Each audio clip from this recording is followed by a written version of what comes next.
JWTDG podcast coming to you. Negative Niece and Harb.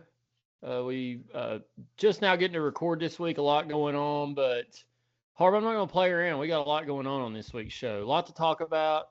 Not a lot of time. Let's get after it. Let's get after it. Harb came on here earlier and he asked me if the Furman game was next week. Kind of snuck up on you, didn't it? I mean, yeah, absolutely. It's hard to believe it's already that time of year, but I'm excited. I believe it was yesterday morning. So Wednesday morning, I walked outside and it was about 58, 59, and it felt like football weather. Oh, absolutely. I sat out on the back porch the other night and, wasn't sweating my balls off for once. Don't get too used to it because it's going to get real hot this upcoming week. Yeah, it's coming back. The heat dome will be back. But false fall. Yeah. Hey, real quick before we get going, we've got a new partner here on the show, Harb, insurance specialist of the South, Billy Shelton, David Caldwell. I even got some swag from them the other day. They got some for you. I got to get it to you. So appreciate, shout out Billy. Went and met with those guys the other day and appreciate them coming on board and helping us out. If you need homeowners, auto insurance, life, business, or just want a quote on any of those, give Billy and them a call. 865-523-1500. They're over there on the historic Asheville Highway. Historic.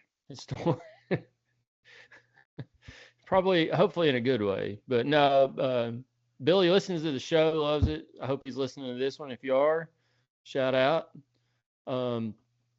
Had some fantastic die-cast NASCAR cars in his office that I was looking at. Wasn't a fan of the drivers, but I liked the cars he had. Kyle Busch, Bubba Wallace. Oh gosh, I'm drawing a blank. Bloomquist. Did you have Denny Hamlin in there? I didn't see Denny. He might have. I don't know. I don't remember seeing it. He's a big Kyle Busch fan. So, I'm gonna get you and Jake some Denny Hamlin cars for Christmas this year. I don't mind Denny. Some people don't like him. I don't mind Denny. But Jake can't stand him. No, Jake don't like him. He's a Jordan Brand athlete. Drives Toyota. Be sure to check out Billy and them, INSSS.net or 865-523-1500. You don't have to live in Straw Plains to get insurance with Billy. So with Billy or David. I honestly, I use those guys. They're great to deal with, and I would highly recommend going with them. But I do appreciate them coming on and partnering with us this football season and beyond. We'll see how long Billy tolerates us. I think he'll hang around for a while. Hey, real quick before we get going, sad week here in East Tennessee. Our queen, Dolly Parton, passed away. So I made the executive decision to suspend the hater and loser of the week this week because Dolly didn't hate anything that I'm aware of. If she did, she didn't say it. But it's like a true Southern woman. Yes, exactly. True Southern East Tennessee woman. That's right. But Dolly's our lover and winner of the week, Harbin. I think you would agree with that. Of a lifetime, really. Of the life. Forever. Which she has done so much for East Tennessee and means a lot to us, obviously. One of the greatest Tennesseans of all time. But over the last 7 years, I've been working in Sevierville and Sevier County specifically, and it is wild how much she truly meant to that county and how much she did for it. Like, I've heard so many countless stories which I'm sure a lot of y'all have heard stories this week as well that I wasn't really aware of. But on top of her being one of the biggest country stars of all time, just one of the greatest philanthropists as well. Like Imagination Library is one of the greatest charities ever invented. I could probably talk for an hour on it, so I'm going to cap it off. Very sad day for Appalachia and East Tennessee. Yeah, it not only did, she gave back a lot, but all the businesses she started that gave people jobs in Sevier County. And, it directly or indirectly, think of all the tourism and stuff that spawned off of her building things that she didn't own. Um, and just that county was nothing. I mean, there was something before her, but I mean, without her, it's a shell of itself today. So, but yeah, somebody posted a Mount Rushmore of Tennessee, and it had Dolly on it, and it got this debate going. I think it was Outkick. It had General Nealon, Dolly Parton, Andrew Jackson, and Davy Crockett, and someone could argue like, where was Pat Summitt? But they two women, and of course Pat Summitt wasn't from East Tennessee, but she basically lived here most of her adult life. But Pat Summitt and Dolly Parton, like what they did for their respective industries and for this area is like, I mean, they're two of the best, and they're from here, which is crazy to me. But yeah, tough day the other day. I wasn't aware that it had happened until after, several minutes after it had happened. I didn't know she had passed, and somebody said something to me. I was like, "What are you talking about?" I apparently had missed it. So sad day in East Tennessee. If we had flags here, we'd be flying them at half staff in her honor. But we are at the Furman tailgate, September 5th, from 2 o'clock to 3 o'clock. We did this for George Jones when he passed, but we will be having the Dolly Parton Power Hour, all Dolly Parton music. Big Montana, I talked to him the other night. He's hard at work on the playlist for that. So if you're by the tailgate and you want to hear some of Dolly's greatest hits, probably hear us sing them karaoke in the background. It'll be from 2 to 3 o'clock, Dolly Parton Power Hour in our Queen's honor. So rest in peace, Dolly. But I'm curious to see if the football team, has a helmet decal, or really wish they do a jersey patch of some kind. They don't really do jersey patches they didn't do one for John Ward. They didn't do one for Johnny Majors. They did helmet decals. Jersey patch, everybody can see that front jersey patch. Helmet decal, you can sometimes, but we'll see if UT does anything. I bet they will in all the sports this year. Yeah, a little butterfly patch would be really cool. Yeah. Yeah. Well, we got a little logo for our Dolly Parton Power Hour. If you follow us on social, I put it out there, and I'll try to post it on here if you're watching. Let's see, Harb. We got 6 topics to talk about here, so let's move through them fairly quickly, or 5, sorry. First off, big news out of UT. Brandon named starting quarterback. Shocked, surprised? What's your reaction? It was Faizon all summer, in my opinion, which I don't know if it's a good or a bad thing. You can look at it both ways. You had a guy that had a clear advantage. He had been here for a year. They expected him to be the guy, and he just couldn't capitalize and win the job. I don't know if he fumbled it or if Faizon just looked that dang good. Probably a little bit of both. But either way, I'm very excited for Faizon to be starting. But from a non-biased point of view, you got a true freshman going into a 9-game SEC schedule. And we're supposed to have very good offensive line. The run game is supposed to be solid. We have good receiving core. And we've had success with this in the past. It wasn't a true freshman, but when the year Nico started, we leaned heavily on the run game and the defense and ended up making the playoff. So it's definitely doable.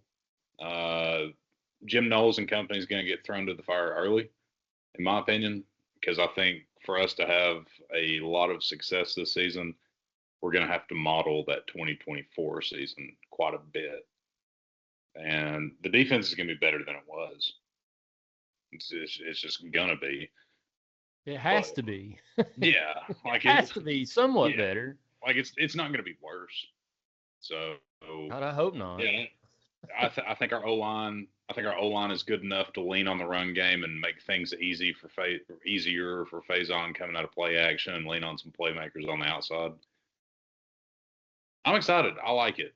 And I understand why Heupel did it, but it was also I was kind of wondering why they waited so long to announce it. I feel like it had been his job for a while now. Yes, it was brought up on another podcast, like and this was before he named him. Like, what are they waiting on? Because last year they said it was August 17th when they announced that Joey Aguilar was the starting quarterback, and it got to August 17th, which is as of this recording was 10 days ago. And they hadn't announced anything yet. I think we all knew, like you said, it was probably going to be Faizon Brandon. Um, yeah, having lunch with somebody the other day, and they said, "Man, what do you think about Brandon?" And I said, "Well, obviously, I think he's got more upside than McIntyre." And guy I was eating with said, if McIntyre, he's been here for basically 3 years now, and if he can't separate himself at this point, you might as well go. If it's a dead heat, you might as well go with Brandon. I mean, he's a 5-star freshman, highly recruited quarterback. Um, you know, I was listening to Austin Price and them. They said basically he hasn't been home since he got here. He stayed here. He's not left, and they felt like that's what won him the job was just his. Not that George McIntyre wasn't dedicated or trying, but he was all. Faizon Brandon was all in. A lot of these kids, I got to go home. I need a break. They said he didn't. He stayed here and went through the process, and he just separated himself. Basically, is what they said. But I think it's probably the right move. We'll see. He may get out there and stink it up, and they have to go to George. That's another thing. George McIntyre can't just quit. I mean, if he wants to go somewhere else after this season, he's got to get some tape, and that means if Tennessee versus Furman and it's 35-0 in the third quarter, they're probably going to put McIntyre in, and that's an opportunity for him to show what he can do. I think they said last year he only threw 13 total passes, so there's not a lot of tape on that kid. So who's going to want him if he transfers? I mean, if he's got some tape on himself, and chances are some others might see him that like him. So I don't know. We'll see how it turns out. I think the season, the way it starts, is going to be helpful. You're at home versus Furman. That should be, I don't want to say it should be a cakewalk. Kennesaw State game 2 weeks later at home. You should win that game. You're going to be pretty, favored pretty heavily. The one that's going to be interesting is that September 12th game in week 2 at Georgia Tech in Atlanta. That's a true road game, not a neutral site, true road game at a Power 4 school and at night. It's probably not the most hostile environment, but it won't be easy. There's 55,000 people there. I'm assuming the majority of them might be wearing orange, hopefully. But that's where we're going to see, like, how does this kid react? How does he handle the situation? And how does Tennessee handle him? Do they lean on him to throw the football a lot? Probably not. They're going to lean on that offensive line and that run game and hope the defense can make a few stops here or there. So we'll see. But I think it was the right move, and we'll see. I hope that he's the 5-star that he's been billed to be. I guess that's what we'll find out, right? Yeah. I mean, we will find out. But another thing is, we don't know how good Georgia Tech is. We know they were obviously good last year. I really like their coach. I would like to think that he can have some sustainable success there. But they lost a lot after last year, including Haynes King, who did a lot for them. So yeah, it's. I don't want to look ahead past Furman, but it's two teams going through a lot of turnover. And it's going to be a good little litmus test for both teams to see where they're at. I mean, Tennessee, according to FPI, is a 74% favorite to win at Georgia Tech. So, according to Football Power Index, they should be 3-0. But of course, that's the analytics. But that tells you right there. I mean, I'm looking at Georgia Tech's They're predicted a slight win over Colorado, lost to Tennessee, wins over Mercer. They're a 60% favorite at Stanford, a 60% favorite versus Duke. They're favored to lose against Virginia Tech and Pitt and Louisville and Clemson and Georgia, but predicted to beat Boston College and Wake Forest. So it looks like they're about a 6-win program probably, which we could be. But you just never know. Early in the season, both teams are coming off. Let's see, they play Colorado their first game, and they're favored against Colorado. And Colorado's not good.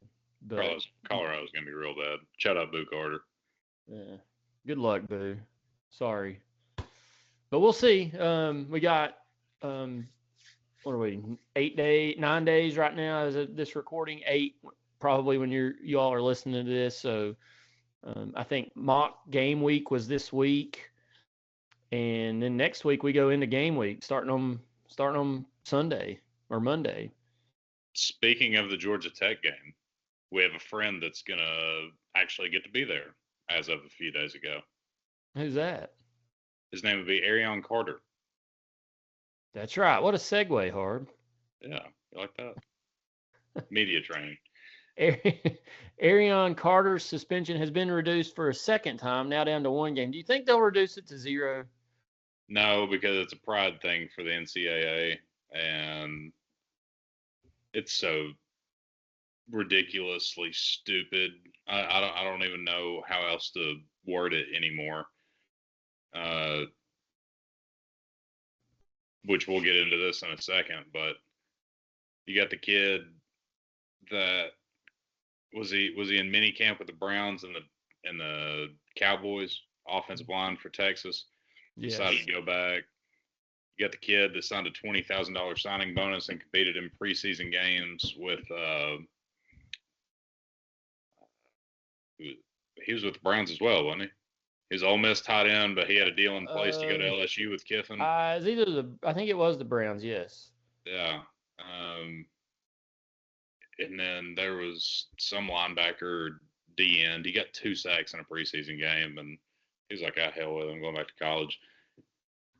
Which I don't think any of those guys are going to get to play because common sense eventually wins. It may not win when it should, but eventually it does always.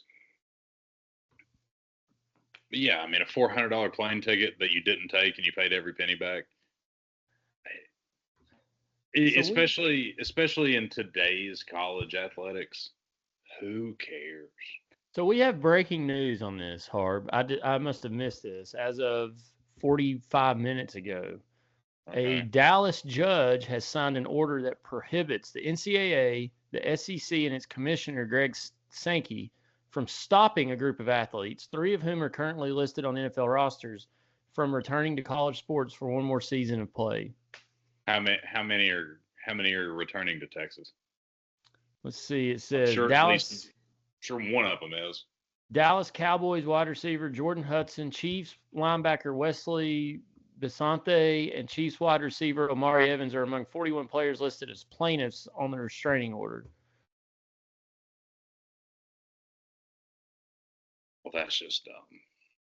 So the story, like, why didn't they do anything with the Big Ten? I guess this was all SEC players that signed it. Yeah, because I'm sure at least one of them's going to come back to Texas. That's why a Dallas judge did it. And that's why the Lubbock judge tried to get Brendan Sorsby eligible, amongst other cases. And we got the one damn judge in East Tennessee that didn't want to look like a homer and not let Aguilar play one more year. Well, and didn't yesterday it was Tennessee and Ohio ruled against these guys returning, a judge. Good. It says a Tennessee Court of Appeals ruled against college athletes by issuing an order that blocked a lower court's injunction, which had previously allowed players who spent time on NFL rosters to claim an extra year of eligibility. It was ruled in Tennessee and Ohio. Which I'm fine. You go play NBA, G League, whatever it's called now, G League, you are on a team, sign a contract, they pay you. You're done. NFL, Major League Baseball, minor, whatever. I don't care what sport it is. You are done. You're a professional at that point. You're getting compensated. You should not be allowed to come back. This has gone too far. This is not what NIL was supposed to be. We've talked about it on here at nausea. It was supposed to be these guys and gals got compensated for people profiting off of their names, jersey sales, video games, do commercials with Weigels and Home Federal Bank and whoever. But it's turned into these kids just signing contracts and not doing anything except playing. They're not going to class anymore. And now they're going to the NFL and it doesn't work out. They just sue and come back and play college. It's like, at what point does it stop? Like, and I don't, we said it last episode, like, I don't know what the answer is at this point. Well, and it's not going to stop because all of these judges are going to keep ruling in favor of their whatever helps their favorite team. And here, I'm going to hit you with some truth serum for everybody listening. And this is real critical thinking here. If you spend 4 to 5 years in college playing a sport and you go to the pro league or organization for your sport and it doesn't work out, go get a friggin' job. You're 23 years old.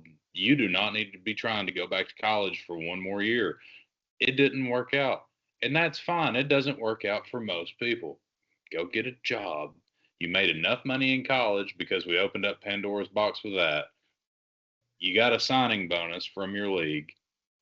Take it and run with it. Go get a job. There's thousands of people in the town wherever you went to college that'll give you a job immediately. It's over. Poof. Yeah. You don't get to go back. You don't get to be like effing Van Wilder and be there for 12 years. It's over. I don't give a shit who you are.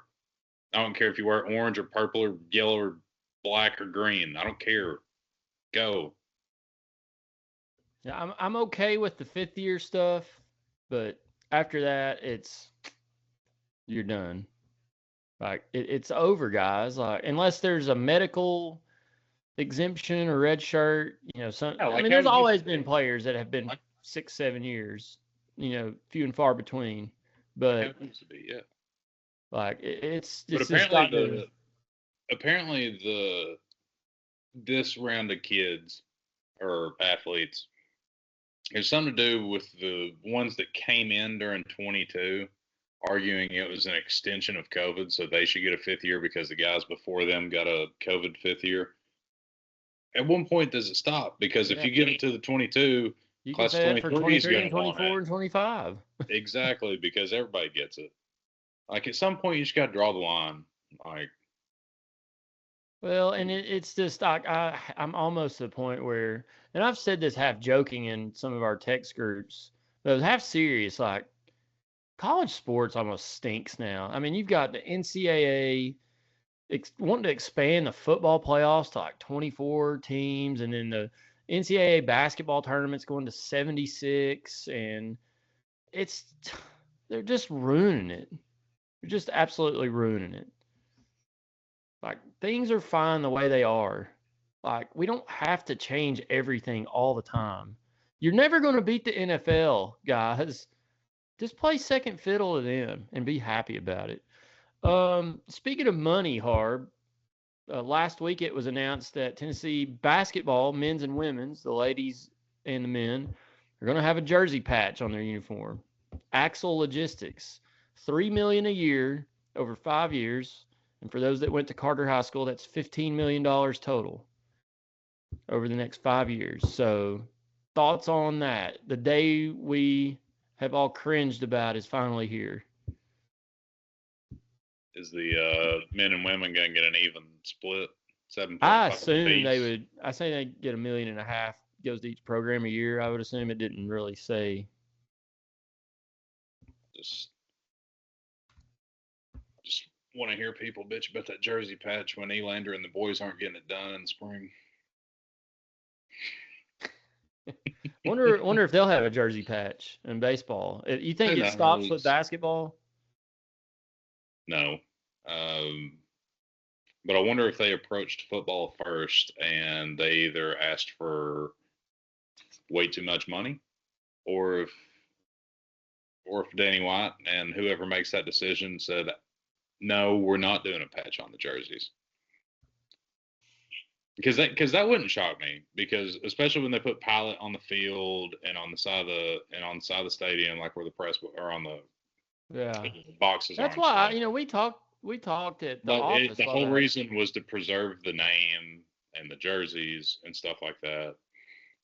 So maybe the crew's staying true to their word, or it'll happen eventually, which is more likely to happen. But I mean, Axle's not the end of the world. It's a local brand. And honestly, when you look at the picture, the mock-ups of what the patch would look like, it doesn't look bad at all. It's a small patch on the right chest. I'm just gonna sound older than what I am. Leave the advertisements off of jerseys.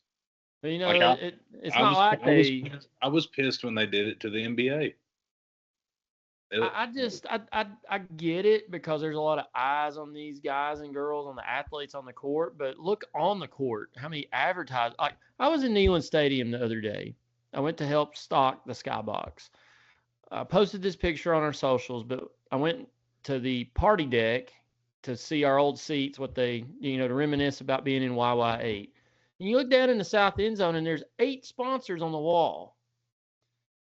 And there's sponsors all over the video ribbon, all over the stadium. There's a big Pilot logo on the press box or the skybox. They can't use the whole jumbotron in the stadium, because they've got a little section of the screen for the video, but then they've got sponsors all up and down it with the score on it. I mean, you can't look anywhere without seeing a sponsorship. And again, we want to thank Insurance Specialists of the South for being a sponsor of this show. I need a patch on my shirt. That's a good point. I need an ISS patch on our shirts. Sponsors pay the bills. Yeah. Well, there's ways to do it and keep the sanctity. If that's the word I'm looking for. Hey, this is an orange cup here with their logo would look good on the jerseys. Yeah, on UT's football jerseys. Maybe we can talk to Danny. I'll tweet Danny and see if he can get Billy's ISS logo on here. I do like that. If we were to ever put a jersey patch on the football jerseys, it would be that. Yeah, I agree. I'm I'm all for advertisements and stuff like that. It's the world and the economy we live in. It's capitalism. It just is what it is. It's unavoidable. It's going to happen, and it's really not that big a deal. But I'm all for the ribbons around the arena and the video every TV break during it used to be Verizon. I don't really. Yeah. Like, Verizon was huge at Thompson Bowling and so forth. I'm not going to get into all of it. But for years, we've managed to keep it off the jerseys. I really don't think that's too much to ask. I don't either. I mean, there's other ways they can make money.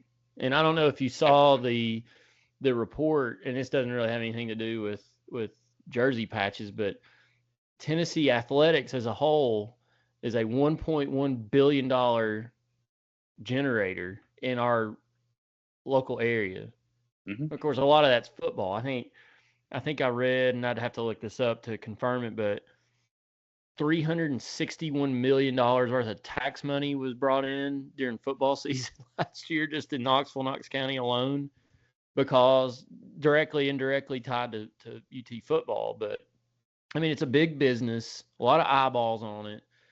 So there's space there to bring in more revenue, which is the name of the game at this point. Like, revenue.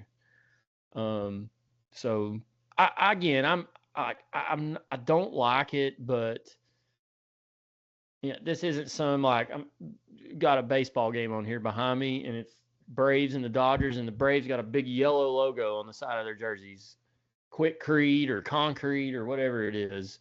It just doesn't look right. I don't know. I went to the Cubs game a couple weeks ago in Wrigley, and they have a big M on the side for Motorola. It just looks so tacky. Like I don't like it, but hashtag new normal hard. Yeah, the Red Sox have a Mass Mutual on their sneakers. Yes. Yeah. Let's see, Harb. Last thing I had, this is kind of outside of Tennessee, but I thought you would have some good comments on it. It came out this week that apparently Ole Miss, after Lane Kiffin's departure, had the FBI sweep their football complex for bugs. They were paranoid that Lane bugged their offices. Oh, dear God. Would you put it past Lane to do that? Yeah, I would. I mean, that's ridiculous. I think he's chicken shit. I think he's conniving. I think he's a troll. Honestly, I think he's hilarious. He ain't going that far. He knows everybody in that room. Why's he got to bug it?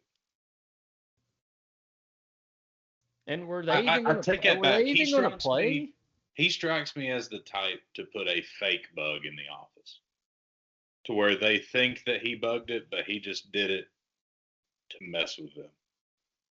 I'm trying to figure out why they thought he was bugging him. I mean, Maybe he went to LSU. The season was over for the Tigers at that point. So what was he trying? If he did that, like, what's the gain of that? What's he trying to get out of that? You know, I haven't really looked into that story. It sounds silly on the surface. I'll have to look into that a little bit more. Yes, that seems silly. So I missed one here, Harb. I didn't send this to you, but that ruling we were talking about earlier affects a Tennessee transfer from Vanderbilt, Jalen Washington, in basketball. Also, it's going to affect, I think at one point, Reese Chapman, Vols right fielder. I mean, he's back in town, and it was at one point looking like he was going to rejoin the baseball team. Well, he has rejoined the team as a, quote, student assistant. So, I mean, he came back into town, and like one day later, it was revealed that he can't participate currently. So we'll see where that goes. But that's two that immediately have affected the Vols. Jalen Washington was the transfer from Vandy, averaging a little over 8 points a game, good rebounder, good rim protector. He was the 13th scholarship, I guess. So he's technically, as of right now, not eligible. And another one to watch on the baseball team, I think they had a spot for him, was Reese Chapman, who had really power numbers came out of nowhere last year as a senior for the Vols. And to have him back with the roster they've got coming in, which is pretty loaded, they're going to be highly rated again to start the season. We were all kind of wondering what was Elander and the Diamond Balls going to be like post Tony Vitello. This is Elander's first full recruiting class, first full year without Tony Vitello, top transfer class in the portal, top 2 or 3 in high school. He did lose a couple to the draft, but those were expected. But they're going to be highly rated, probably in the top 4 or 5 picks in the SEC again. And but having Chapman there, veteran leadership with a bunch of new guys, would be not necessarily like a key to them going, but going places. But it can't hurt. But something to keep your eye on, Harb. Let's see. That's about all I got, Harb. We are 9 days away.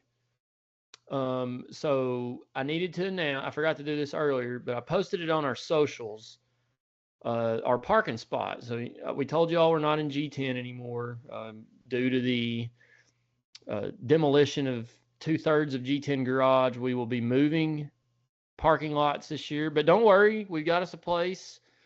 We're already working on details, plans. The JWTDG tailgate committee is. The lot is 23B, which is directly behind the Natalie Haslam Music Building. Right behind the Rock. Everybody paints the Rock. It's right behind it, next to Tom Black Track. So we're working on, where we're going to park, what we're going to do. I don't know what the Furman game is going to look like because there's several folks out of town that weekend. But we'll be back 2 weeks from then for the Kennesaw State game, so that should be a pretty big tailgate because that's a night game. But I don't want to necessarily say I'm excited about being in 23B, but looking forward to be in it. There's some shade there. It's a new era for this year, at least. We'll see what happens after this year, but Adidas, we're changing apparel, we're changing parking spots, changing quarterbacks. I'm all for it. It's a new era, new normal. It's Quickcrete on the Braves jersey, by the way. I just saw it. But yeah, 23B, if you're on campus for any game this year, not just Furman, but for any game. But we'll hit me or Harb up, Big Montana. Let us know, and we'll tell you where we're at in that lot. We don't exactly know where in that lot. We have an idea where we would like to park, but we'll see game day what it looks like when we get down there. We're going to try to get down there earlier in the morning on that first day, first game against Furman next week to kind of scope things out. But yeah, if you're in the area, any game this year, be sure to hit us up. Come by and see us. BYOCM. If you're coming by, bring your own chocolate milk. We'll have some food, some snacks, stuff like that, and some good music. So it should be a good time. But if you're in the area, we'd love to see you. Come on by. Working on some swag, JWTD swag. It won't be here for the Furman game, but I've got some stuff coming in on a limited run to hand out at the tailgates. Thank you to Ashley Keck, Patrick's wife, for helping out with not as much the logo design, but helping illiterate graphic designer me clean it up a little bit. But we'll have some stuff as the season goes on to hand out. Harvey, got anything before we leave? Yes. We said we weren't doing a hater and loser of the week, but I am. And I'm not calling anyone a hater or loser. I'm just saying that it's part of the segment because Dolly set a good example. But it's CNN, and not for reasons that potentially you may hear from Nice on the show regularly. They were forced to apologize to the Parton family because they were doing a tribute to Dolly on CNN, and they accidentally used a photo of a drag queen that won a Dolly Parton lookalike contest as one of the photos depicting Dolly. And the story about the story about the drag queen is actually really funny. Dolly Parton actually, I don't know how long ago it was, it was years ago. She secretly entered a Dolly Parton lookalike contest without telling anybody, and she didn't win, which is really funny. This drag queen won, and like they got to chit chatting. It was a pretty wholesome thing. It was funny, whatever. But that drag queen is the photo that CNN used during the Dolly Parton tribute segment on their network. God almighty. So Dolly would have probably laughed at it. So it is funny. But yeah, I just wanted to. That's a pretty good one. Shed light to that with no opinion or comment.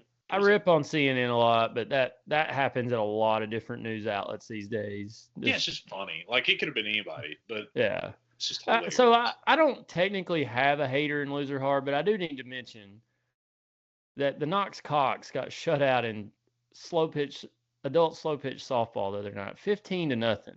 Now I talked to their manager, and he claimed it was because they weren't in the right state of mind because Dolly passed. So I get it. I get it. I told him, I said, I get it. They had their bats at half mast. Yeah. Rough. I got the score, and I was like, what in the world? And I text them, and they're like, hey, we just weren't, we just couldn't do it. With Dolly passing, our hearts weren't in it.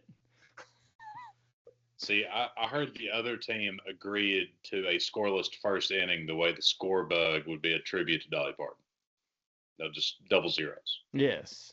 Oh, Harb, I forgot something really quick. and then this will be it.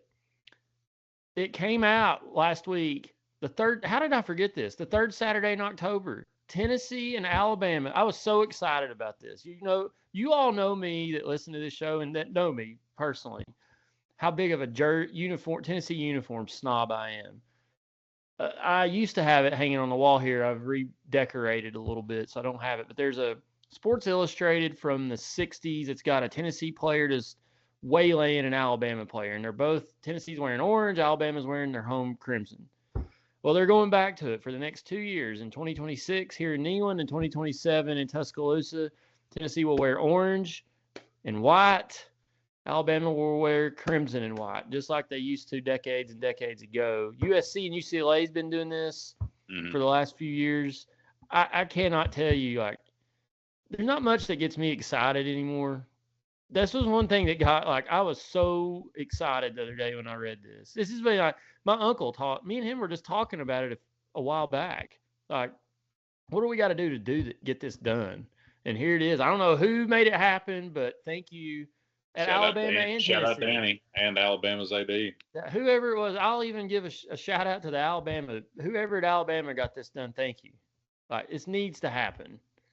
Just as God intended.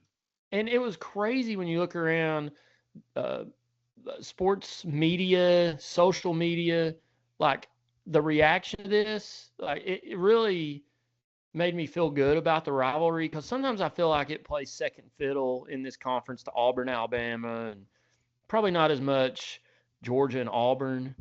But I think Tennessee and Alabama, if it's not the best rivalry in the conference, it's in the top 2 or 3.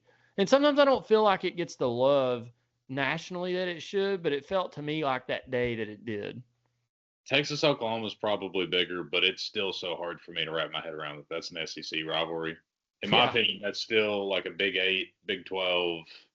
I don't count that as like a true traditional SEC rivalry. Like, you think of the Iron Bowl, you think of Florida, Georgia, you think of Tennessee, Bama. Georgia and Auburn. Georgia, Auburn, that's the oldest one, correct?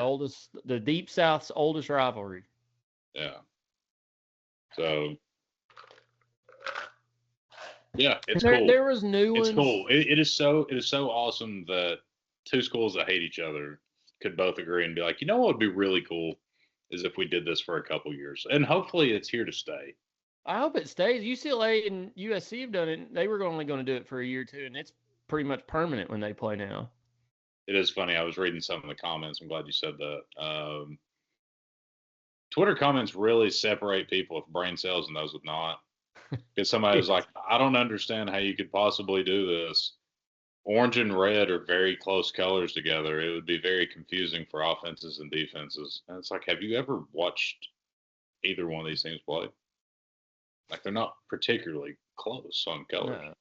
And how did they get by with it for so long if it was that big of a deal? You know, all these teams never had white jerseys until TV came along. That's the only reason you have white and dark jerseys when they play. I've always wondered why in baseball, why are the road jerseys gray? Like, there's some that aren't, but most baseball jerseys you wear white at home, gray on the road. Like, why aren't they dark colors?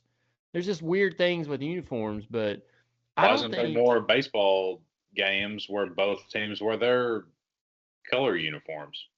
I guess because they're not. It really doesn't matter. I guess because they're not running around each other and tackling each other and trying to throw to each other, but they are in a sense. Well, that's my point. I feel like you should do it more often because it's not like you're directly guarding somebody.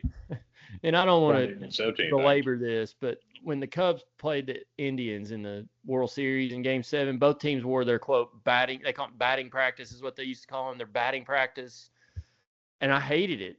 And Dusty Lee, Stormer's Hardware, commented to me. He goes, God, I hate this, Niece. Why are they not wearing white and gray? And it's like, that's what they should wear because that's what they've always worn. And you can make a case in football like, yeah, the white jerseys look good. I like them. And they probably should wear those on the road. But why not do this on a special occasion for a special game? I mean, this is one of the best rivalries, not just in the SEC, but in the nation, even though it gets overlooked by Notre Dame, Michigan, and Texas, Oklahoma, and others like Michigan, Ohio State, Florida State, Miami. I don't know if that's as big anymore as it used to be, but Tennessee, Alabama is right up there, in my opinion, with those. Nationally, it won't get the love, but it should get more than it is. And maybe that's because it seems like neither team until here recently is really good when the others, Tennessee was down, Alabama was good. Back in the 90s, Tennessee was up, Bama was down, and it flipped. And now, they're on fairly even footing now. So hopefully it'll elevate this rivalry. But appreciate everybody listening. Remember to find us on social media at JWTDG Podcast. It's on the screen. Remember to go to our YouTube channel if you're listening, like and subscribe, or if you're watching on YouTube, hit that like and subscribe button down there. Help that algorithm out. Comment if you want to. We'll try to respond. But appreciate those that are listening on Spotify and Apple Podcast or wherever you're listening. We'll have some, I don't know what night. Harb and I are trying to figure out what night to record our 2026 preview, probably middle of next week, and get that out before the game on Saturday so you guys can listen to it. We'll run through each game pretty quickly, give our predictions where we think Tennessee might end up this season and how the season will play out. So exciting time of year, Harb. Even though college athletics sucks now, we're still excited because it's almost time to tailgate, watch some football, and hang out. And what is that? Is that the drag queen? Yeah. Can you see it? Yeah, I can see. If you're watching, they'll be able to see that. Yeah. That doesn't look that far off. CNN apologizes after using a photo of Dolly Parton in person. Oh wait, it wasn't a drag queen. I'm sorry, but that that drag queen story is true. But it says CNN apologizes after using a photo of Dolly Parton impersonator during a tribute to the Lake Country icon. God. Yay, Lordy. Well, we'll be flying the flags at half mast all weekend here for Dolly. It'll be different now that she's not here with us here in East Tennessee, but looking forward to the Dolly Parton Power Hour on September 5th. I've already put in my suggestions to Big Montana. Before we go, favorite Dolly Parton song? I'm putting you on the spot. Favorite Dolly Parton song? I don't know. Coat of Many Colors is hard to beat. That's a good one. Yeah. I think I had two. My Islands in the Stream is probably my favorite. Her and Kenny Rogers.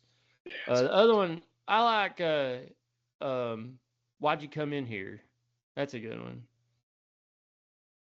But probably Islands in the Stream for me. I know that's one of her bigger hits, but I don't know. It was also, it's on The Office along with Here You Come Again, Here You Go Again. There's two Dolly songs that are on different episodes of The Office. FYI. A fun story I learned today, actually. When Dolly wrote and originally recorded I Will Always Love You, Elvis reached out and wanted to record a version of it. And I was like, well, okay. But the catch was, if he recorded it, he would own the song at that point. Like, she would get no royalties, no nothing. She pretty much told him to kiss her rear end. Justifiably so. Yeah, I just thought that was interesting. I never knew that. Who's the next Dolly Parton? Or will there ever be another one? No, I'm not gonna disrespect Dolly by dropping somebody's name out there. And if you go where I think you're gonna go, do not do it. Do not do it. Go ahead. Hey, go ahead and say thank you and good night to our listeners. I'm not letting you do it. You said this is all I've got 20 minutes ago. We do this every time. Don't even think about it. I text a couple people which I will not say on here, and I got scolded pretty hard for that, so I won't mention it. I'll mention it at the tailgate. God, you deserve it. All right. Well, that's all I got, Harb. Thanks for joining us. Harb's going to go do some homework and get ready for his season preview, as will I. Appreciate everybody listening. Thank you to Insurance Specialists of the South, Billy and David. And we'll see you guys next week here on the Hashtag JWTDG podcast.